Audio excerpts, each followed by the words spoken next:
আজকাল মসজিদ মাদ্রাসা বলেন আর ওয়াজ মাহফিল বলেন আর যাই বলেন, আমরা চাই সেটা চাকচিক্যময় হোক, টাকা হালাল হোক বা হারাম হোক, সেটা নিয়ে আমাদের তেমন কোনো মাথা ব্যথা থাকে না। প্রশ্নকর্তা যেটা বলেছেন সঠিক তথ্য। আপনারা যারা মক্কা গিয়েছেন তারা দেখেছেন, যারা অনলাইনে বা ভিডিওতে দেখেছেন তারাও জানেন যে কালো গিলাপে মোড়ানো কাবা ঘর বাইতুল্লাহ, এই মসজিদ, এটার এক পাশে বুক পরিমাণ ওয়াল উঁচু করে রাউন্ড করা আছে।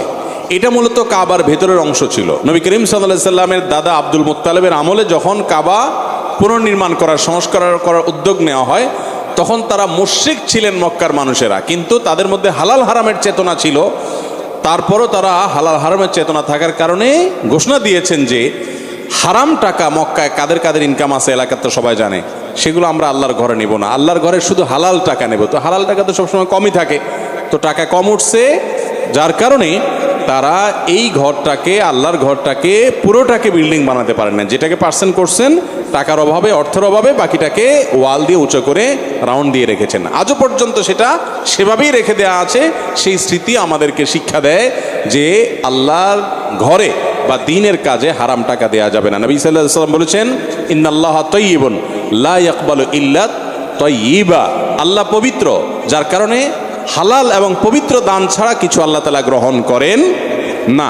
এই জন্য ভাইরা আমার, হারাম টাকা এটা দান করলে সওয়াব হবে না। আমাদের দেশে বেশিরভাগ মানুষ মনে করে আরে পয়সা করে কামায় নেই, এরপরে একটা সময় এসে দান দক্ষিণা করে টোরে হাজি সাহেব গাজী সাহেব সেজে যাব।